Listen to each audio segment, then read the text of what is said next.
All right, all right, all right. Welcome to another episode of Pizza Punk. My name is Jeff. I am your resident pizza punk in the house, and I am so excited for today's guest. This one is very important to me because the music means a lot to me. I'm about to blow some smoke up your wolf ass. Give me 1 second. Bring it, bring it. I'm gonna blow some smoke up your wolf ass. So about I don't know, it must have been 2013. I was just scrolling through Facebook, and I saw I think it was a sponsored post or something for Wolfface. So I click on this thing, and I'm like, it's banned, and I'm like, this was before the full length had come out. And I'm like, what is this? And it's like dressed in basketball fatigues and like got these wolf masks on, and they're going by names like Wolf Fart and Rain Fart, and I mean what Rain Wolf and Good Wolf, Michael J. Wolf, yada yada yada. And I played the track "Still a Son of a Bitch," and it just really spoke to me. The guitar riffs really spoke to me. There's something I don't know. There's something really emotional in that song and that music. I can't explain it. And then, Still a Son of a Bitch, the full length came out, and this album. In life we have albums that we listen to top to bottom, front to back. Like you don't just listen to one song. I was talking about this the other day with Howie Wowie from Nimvind. You don't just listen to one song. It's an album where you have to listen to it from start to finish, and you listen to the whole album. And for me, the best ones are the ones that are like that. They're not like an hour long. They're like 25 minutes, man, or 30 minutes. They just scorch, man. Like you just like a great example, Blood Visions by Jay Retard. Scorches just all the way through. Yeah. Zoom, zoom, zoom, zoom. 15 tracks. Same thing with Dark Thoughts first album. Same thing with our sadly departed Nobody. That first album just scorches all the way through. Well, another one is an album called Still a Son of a Bitch. I'm always recommending music on my shows. This is an album. This is a must-own album. And the reason why, this is a long intro, but it's necessary. It really is. For me, it's necessary. At the same time that I discover this album, I'm also trying to make my first feature-length film called Romeo's Distress. And every day I wake up, I put on these shitty friggin' uniform clothes to go work in a restaurant, this greasy soy sauce covered shit that I just hate wearing this stuff. And I lived about 250 paces from my job, if you could believe it. It was actually, that was probably the best part about working there, and also made it the hardest part to leave. But every morning I would start my day when I had to get out of the house. I would start my day with, Love Me, Rub Me, Werewolf, and I Want to Be a Homo Sapien. And those two tracks were like, I would go down the hill, and then obviously the rest of the album would kick in. But it was like every day I needed those two tracks to like wake me up, get me going. Cause there's something about this album. It's like, I feel like a coach is talking to me. It's like, I feel like literally like a basketball coach, because the whole idea of Wolfface is Michael J. Wolf. He had a whole movie based on him. He's a werewolf. He's a teen wolf. He plays basketball, but there's this mentality of like, don't feel sorry for yourself. Get up, go out there every day and kick some fucking ass. And that's what that album is for me. And so I listen to this album every single day. And no matter how downtrodden I was, I would always make me lift my chin up and just friggin' punch and do the best I can. So much so that I reached out to Michael J. Wolf and said, I need this music, because this movie I was making was semi-autobiographical. I needed to have some of this music as like I had so many pastiches for my life that I was injecting into this tour work. And I needed music from this album in the movie, because it was just what I was listening to at the time when I was making this movie. It was motivating me to never give up and to show up every day and give it the best I got, and just be like, just all the themes on that. And we'll talk about that. We could talk about that a little bit later. The themes that I wanted to ask you about that. We've talked about that a little bit, but in any case, I owe a great bit of gratitude, because then Michael J. Wolf, he answered my emails. He was like, sure, man, you can put my music in your movie. And man, that meant the world. And I put the music in just the right spots where it needed to go. And that began a correspondence, which has grown into a casual friendship from afar. And I'm very pleased to welcome my esteemed guest, Michael J. Wolf. Welcome to the show, Michael. Hey, Pizza Jeff. Thanks for having me, brother. And thanks for buttering me up. That makes me feel really real squishy inside. I appreciate it. And I'm glad you reached out about your movie. It's funny because when that happened, I was a little leery about people reaching out and like wanting to put stuff in movies and things like that, because some kid had offered that like a while ago, and he wanted to do like this video with us in it for his movie. And I agreed to do it, and he had a date and everything. And at some point, I didn't even look into this kid at all. At some point, I started looking on this kid's Facebook and stuff. And he wasn't a filmmaker or anything. And like, because he started texting me about how like he wanted like his ideas for what we're going to do in the video. And he wanted like put like raw chicken on me and stuff. And it was like just dumb, real amateur ideas and I like dumb. Like dumb is great for me, but not dumb in a good way. It was just, and so like I figured out this kid, he was literally just some kid who probably had like some shit camera, like it was going to make this horrible thing with us. So I came up with an excuse as to why we couldn't do it at the last minute. So, but you didn't want us to do anything. So you asked if you could use the songs. I was like, fuck yeah, use the songs. And I didn't know you. I didn't know if it was legit. So I figured not at all. Happen. But then down the road, your movie got on Amazon. So I was able to watch the movie. We didn't watch all the movie with my Cubs, but I got to show the Cubs some of Daddy Wolf's songs on Amazon, which is really cool. And it was a rad movie too. Like, I mean, you're legit, you know, you're not just some weird kid who's got some shitty idea that he wants to throw out no, there. I would disagree with that. I'm definitely some weird kid who's got some shitty ideas. But here's the thing. Here's what I want to. It's a different kind of shitty, you know. It's a good shitty. Yeah. Yes. Like what I do is good shitty. Yes. And, you know, I mean, that's the thing, though. Like, you know, if you have the wherewithal to like pick up a camera or pick up a guitar and like, you know, get some kind of idea, good or bad, and you just put your all into it, whatever it may be, you know, you only fail. I really believe this. I know this is so like cliche and like just so like Facebook meme, like, you know, with the words under the sunset, like, you know, like those inspirational quotes, like it's just so lame. But sometimes the lame stuff is true. And this is true in the sense of like you never give up. I mean, you never fail if you don't give up. You know what I mean? 100%, it's man. true. It's true. But that album really helped me do that. Just like, and it's not even necessarily, you know, it's definitely what like is being said in like some of the lyrics. And here's like the thing that made me feel stupid, not stupid, but like, here's the thing that made me feel like weird about this.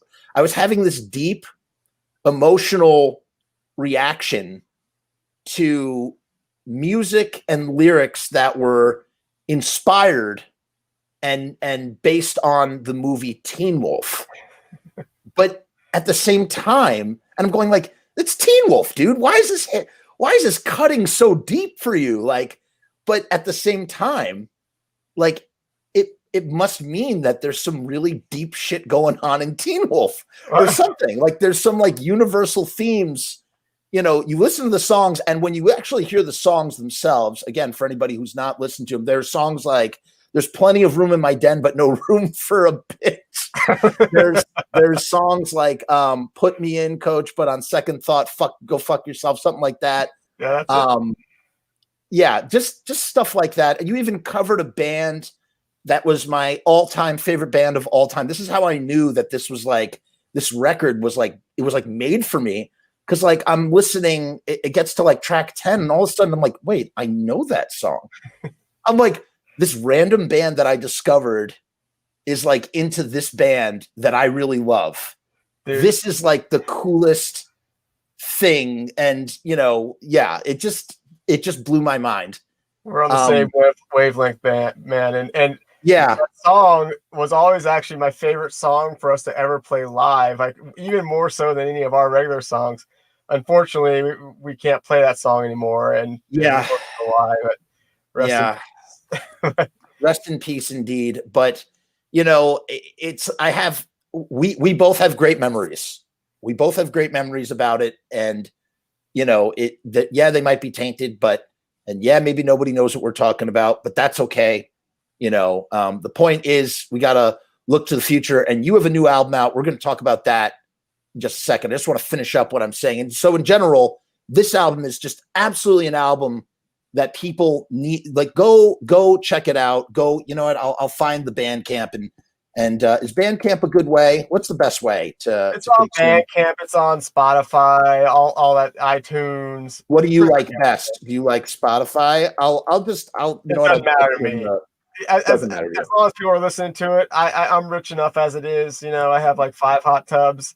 Yeah, right. Of course. I'm not worried about royalties anymore. You're all set. You're all set.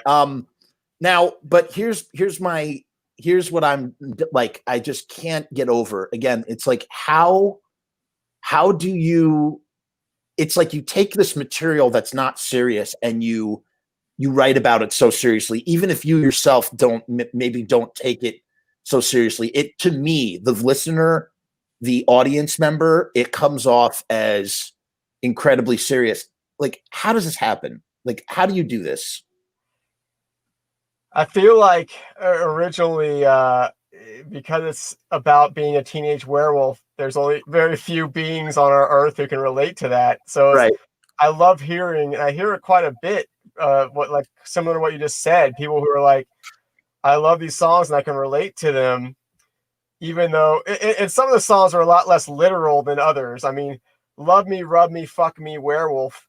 That's pretty literal about a scene from my movie where, you know, basically he fucks this blonde lady who's like, you know, just a star fucker who he always thought he wanted. And she wants, you know, she just has to have him. And remember, that song's from her perspective. It's about like her getting fucked by an animal. So I don't know how deep that song gets, but I mean, a lot of them, they are. It's just, there's, you know, themes that anyone can relate to. Being beaten down and not giving up, people expecting too much of you, you know, when they shouldn't expect anything from you. You should only be, you know, give what you need to for yourself sometimes. Right. And, so yeah, that's what I really keyed in on, that sort of thing. It was, I think the album for me, or what I took away from the album more than anything, is that it's like an album about showing up for yourself and like giving yourself a hug and like just following your own path and not trying to please everybody. And like, and that's like kind of the theme of Teen Wolf for to an extent. But it just works. I love the line, something about I am difficult. Everybody wants a picture. Everyone, it just, I wish be careful what you wish for. Oh yeah. Be careful what you wish for. Because I am difficult. Come on, you know these words. Everyone wants adventure. Everyone wants to change. Yeah. But this time I bit off more than I can swallow. It's just it's just so real, man. It's just so real. Like all that stuff, it's just so real. And it's a masterpiece, dude. It's a masterpiece. And I'm so bummed that I didn't get it on vinyl when it was briefly on vinyl, and I opened up the tab and I missed it. So you tell the next time that gets reissued, you better let me know, because I'm gonna be the first one online. Actually. Yeah, Brandon from Mooster Records had texted me. This is before COVID though, so but yeah. He had some plans where he was thinking about putting it out, doing a repressing for 2020. But I didn't hear anything else about it after COVID. You know, I mean, he has a kid and stuff, and so I'm sure, you know, he's struggling like most of us. So not the best year to do a repressing of a record, but it might happen, baby. You keep me posted. Posted. I'll mail you some for sure. I have the split too. That was the first thing I got, the caffeine split. Oh yeah. That's a hard. You can't find that one. That one was gone like the first week it was out. Well, you gave all your music away for free, so I felt that as soon as I saw a record, I was like, I had to buy it. I was like, because I support the artists. That I'm one of those. I'm a responsible Spotify listener. I discover a band. I love the band. I listen to it for free, and then when I see that band is coming to town, when I see there's the new record, I make sure to buy it because that's it's like it's supporting the economy. That's literally have to think about it. It's like buying American cars. It's like you want these people to succeed. You want them to do more. Support the stuff. And records they're fucking great anyway, you know. And so I try to buy records. I still buy the band albums on like iTunes. I think bands get more money on iTunes, definitely more than Spotify. I don't know, maybe they don't. Maybe iTunes screws them too. I don't know. I don't see our checks, but I know Spotify. I never even had Spotify till like literally 2 months ago. I finally figured out how to. Someone convinced me to finally use it, and I can see how like that. There's no hope for the music industry with that shit. Because no, there is. No. There is a hope. There is a hope. You know what the hope is? What's that? Spotify needs to pay its artists more money. That's it. They got all the bases covered, you know, and it sucks. They do. There's certainly no incentive for them to do better by the artists. Here's what I've learned. Over the years. And again, I always like to preface this as like an observation and, you know, because I know this is a tender subject for some recording artists. The Napster, first of all, I'm going to say something that you're really going to get mad at. Ready? I know Lars was right. Listen, I'm not mad about it because frankly, I kind of agree. But he's wrong for so many other reasons. You don't even have to talk about Napster. I know. Michael J. Wolf really hates Lars, just hates him so much so. Sorry, go ahead. He was right. I mean, like, why were people so pissed at him? I mean, we were all stealing music. Like, what? Yeah. I mean, I listen. I too stole music, and you know, again, my amends. The way that I make amends is I really do. I go out of my way to attend the shows, to buy merch when the bands come to town. It's really not that hard. And you know what I'm proud of? I'm proud that my closet upstairs for a long time before I put on a couple extra pounds, all my T-shirts were bought at shows. I never went to any apparel stores to buy T-shirts. My T-shirts were band shirts, and the band shirts came directly from the bands themselves. And I felt really freaking good about that. That's awesome. So, you know, anyone who was going to the Gap anyway. You know? Yeah. Well, you know, I'm actually quite utilitarian in my clothing. I mean, I love being able to go to Target and spend like $150 and like walk out of there with a couple pairs of jeans and stuff. I'm not really. Oh, hell yeah. Clothing is not a sacred cow, but like I feel like if I'm gonna buy a band shirt, like I would much rather. And you know, kids, whoever listens to this, the best time to support the band is at the show. When they're on the road, buy the merch on the road. Do not, I mean, you can buy it online too from the store, but from their store. But when they're on the road, nothing means more to a band when you buy their stuff at the merch table at the show. Well, that's the main way they can make money. And they're not making much money from the door. Right. You know? Right. Yeah. Sometimes not any money from the door. There is an interesting this band that I knew when I toured with this band Blitzkid. We did a tour with another band called Bloodsucking Zombies from Outer Space. They're a horror band in Germany, Austria. They're really great. Check them out. Yeah. My friend Dead Geen Richie, he came up with a wonderful distribution strategy, a fascinating concept where they did a subscription box where it was limited to 222 copies, and basically you got a 7-inch in the mail every month for 6 months, and then they put band. Yes. So they put out a new 7-inch every month.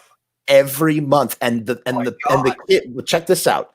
The kids prepaid for it. They were completely funded to do this before they even recorded a song. That's cool. I'll send you the video where he breaks it down fully. I thought. For me, I'm going, is this sustainable for bands, like independent bands in the future? Because this goes back to what I was saying about Lars. So Napster, Lars was right. Napster comes out 2000, 2001. There's no regulation. It's just unfettered control. Spotify is the result of that, is basically the result of Napster. Yep. It is the compromise, the only compromise that was makeable, where I think, to be honest with you, and I know, again, I'm sure recording artists would hate that I'm even saying this, but Spotify is what prevents people from a large slather of people from even downloading. Like, there's some people who like, oh, everything's streaming. Like, I don't need to download this. I can just stream it, even if they're sue me for it. Right. And so even if they're only making fractions of a penny that, don't add up to much at the end of the year, at least it's legally being like patronized, which leads me to this point. After Napster, music, any digital media became free. So here's the thing. If you make digital media, you automatically, it doesn't matter if it's your intellectual property. The moment you make digital media and you put it on the internet, it's free. It doesn't matter. And I'm not saying that it's actually free. And I'm not saying that gives anybody a right to steal it. I'm saying that because of assholes, it's going to be free. Some way, somehow, some shape or form, people are going to just take it because they think they're entitled to it, because it's an intangible thing that they're not booting from a store. So therefore, what's the problem? It's this gray area where people just, think they can steal intellectual property. Yeah. Which leads me to this question, which is what I think Richie kind of stumbled upon. How do you make something download proof? Dude, I'm way the wrong person to ask. No, I know. I'm just saying it's like a rhetorical question. It's like, how do you make something download proof? Meaning that it's so the packaging, the limited availability, the colors are so rad that I can't download this. I have to have a physical copy of this. Sure. And I think that's where all artists should be focusing their time, to try and deter, because at the end of the day, people are just it's almost like you put up a wall, like an iron wall, and it's like they have this ability to just turn intangible for a moment. They can just press a button and they can phase through your wall, and then suddenly, yoink, they get it, and then they come back out. There's no defenses. Like, it's complete. The only way to do it is just to keep it off the internet. Well, you ever hear people like defending like Napster and illegal downloads by comparing it to when we used to burn CDs and copy mixtapes? I mean, there's no comparison. I mean, as far as the worldwide spread, Jesus. I mean, VHS, please.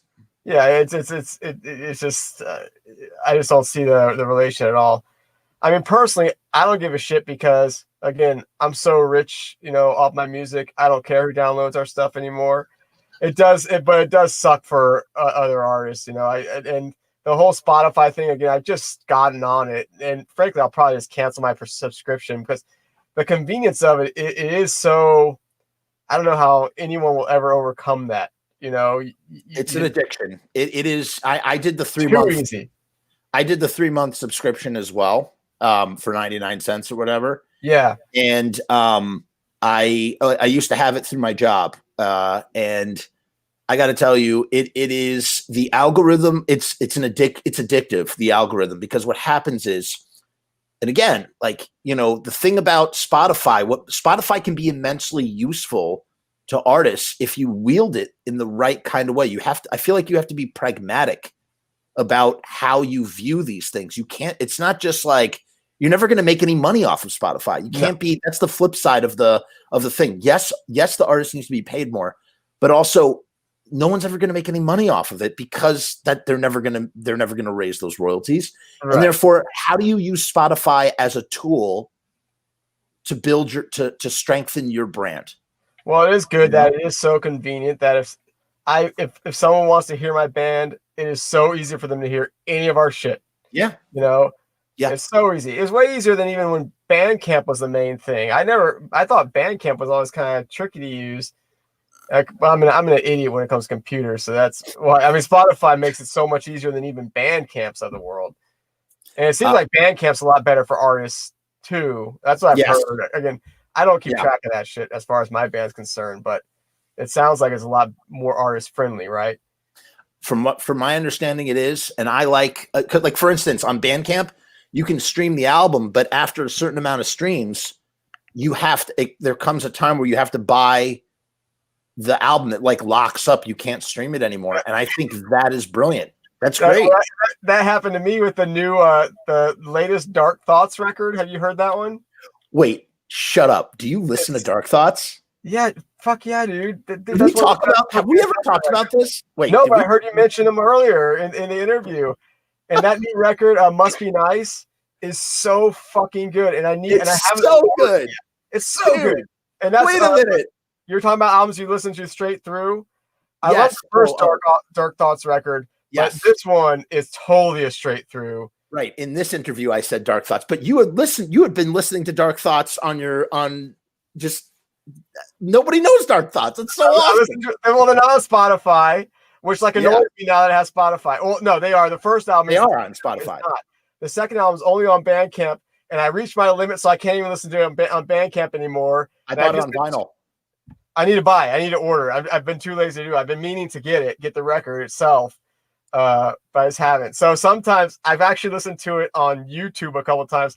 The whole album straight through is on YouTube, like a 20-minute video. So sometimes I'll be like running or something or exercising. But yeah, that album kills, man. And that last song, Must Be Nice. Oh my God, so good. It's very good. So the first album, first of all, I discovered Dark Thoughts on Spotify. And and then I went to and then check it out. They're not on Facebook. They're not on Twitter. They're not on Instagram. They have no social media presence. Right. They're on Bandcamp and they're on Spotify. So I immediately start looking for them on Facebook. I can't find them. I find their Bandcamp. I see that I was like, how do people get to your shows? Like, you don't promote them anywhere. I see they're going to be at St. Vitus in Brooklyn, but they're opening for another band. So I drove all the way down to Brooklyn to see them in their opening slot. We saw a 20-minute set. They melted our faces off. There was barely anybody there. There was like 15 people there. And I got to meet the guys in the band, and I bought the second album right then and there, and I bought a T-shirt, the I Want to Be T-shirt. That record. And you know how much that record was? How much? It was $15, which is like nothing. It's like for a record. Like I was like, are they selling these? Are they like super punk rock? That's why they're like going on like Bandcamp and can't find them anywhere. Yes. But dude, that newest record, I like the first one too. I like the first one a lot, but that's my favorite. Straight through just kills. And the last song, the title song, Must Be Nice. Yeah, dude, that song, it's got like the coolest like little breakdown and ending. So, and it has little Ramones like keyboard in it. Do do do. Oh, so good. I like Anything Too, which kind of blew me away. I was like, wait a minute, did they re-record Anything, which is on the last song on the first album? Oh, okay. They did a slightly different version of it. And there is one song. I haven't looked at the titles, but yeah, there is one song that sounds similar to. Yeah, it's very similar. Yeah. And what's great about Dark Thoughts is, first of all, this drummer. I don't know if you've watched YouTube videos. I have. Okay, that drummer. Like I walked up to him and I was like, "Are you a robot?" And this dude is just like a machine. None of that letting up on the hi-hat to like. Oh my God, dude! I love it. Creamed my jeans listening to this. I'm just like, and I don't even play an instrument, and I could just see the skill on this guy. Like, I was like, this is the greatest drummer ever. Like, he's just so machine precise. Like, well, did you ever get a chance to see Jay Retard before he died? I never had the privilege, and you know what kills me? I was going to shows when he was always playing shows in New York, and he was not on my radar, and I just missed him. Never saw him. Dude, I got to see him on his tour where he died, like literally a month before he died. He played in Tampa, and my buddy and I went, and there must have been like 15 people. It was like such a lowly attended show, and it was kind of depressing because that dude was like a pitchfork baby. And everything. Dude, he's a legend. He was a legend now, but I couldn't believe how few people were there. And so my buddy and I were right up front. There's no one. It wasn't like a crowd or anything. And that dude just 3 pieces ripped through his set, a 30-minute set, played like every song I wanted to hear him play. didn't stop between songs. Every song was played 10 times faster than on the album. The drummer is doing the Dark Thoughts. Yeah. Just like it's so good, man. And like there's no one there, but it was amazing. And it was just loud, blaring. And God, it was so good. And then he died a few weeks later. Super bummer.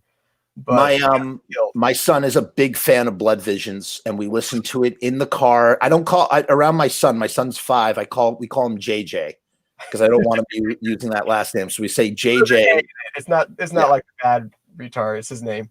Yeah, it's just his name. But I just, I don't want him to be at school like and kindergarten being like, I like J retard. Like that's what I'm afraid of. Yeah, you get a note sent home. Yeah. Yeah, just get a note sent home. Like, where is he learning these words? And like the R word is not a polite word in this day and age. So you've got to be very careful. But yeah, that album, that Blood Visions album is just, and again, like it's so interesting how like the Dark Thoughts is, you see, here's the thing, like Dark Thoughts is very similar in some ways to J Retard, but at the same time, also so different because they're like in like Dark Thoughts is like in this Ramones. They like come from this school of the Ramones. Yeah. And then like J Retard comes from the school of the Oblivions. It's like a separate family tree. The Ramones live because J Retard, like the recordings of his songs are a lot of them are real soft almost, and then those soft songs when he plays them live, yeah, 10 times the speed and just loud ass guitars, it's like a whole new song, but it's the same song, but it gets your blood boiling, Whereas he was so punk rock, dude. Blood boiling, but it's a great song, Do you listen to any of his other bands? Do you listen to Lost Sounds or Digital Leather? I have, and like the retards. I have never gotten super into them. My buddy got me. There was some vinyl that came out maybe for Record Store Day where it's like it had a bunch of like unreleased retard stuff and some Lost Sound stuff on it. It was really cool, but I never got super into his other stuff. I didn't really delve into it that much either, though. So it was a very cursory glance at it. So maybe I should. He is. He's talk about prolific too. I mean, this guy burned bright for 15 years, recording more music in his life than some people do in like a 30-year career, right? He did 99 singles, something like crazy like that. Just recording every day. Like talk about like an outlier, Yeah, right. I mean, and he was one of the biggest indie rocker dudes too. Like God, he was all over the place. Like he was an indie rock darling. Right. Yeah, you said Pitchfork baby. He really was, man. It really was. And my God, yeah, what a bummer, man. Totally a bummer. I still haven't seen. I want to see the documentary. I haven't watched it yet. It's so good. It's good. It's called like Better Than Something. Yeah, Better Than Something. Yeah. Oh, do you? Yeah, I gotta get on that. I really need to check that out. And you're and so it's very this spectrum when you find someone else, kind of like when two guys in like the early 90s would find the Misfits and like geek out over it. I feel like I'm doing that with you right now because this is a very small, like people are not really into some of this music. And so to meet someone else who's down with like Dark Thoughts and just gets it, like gets and you know what's crazy too? That dude is wearing a heavy leather jacket and he is down picking the whole time. He's not fucking around. He is just straight up Johnny Ramone, dude. Like I was listening to a podcast with a buddy of mine, Andrew, and he's in a band called the Caffeines down here in Florida. Yeah, the split. You did the split. Yeah.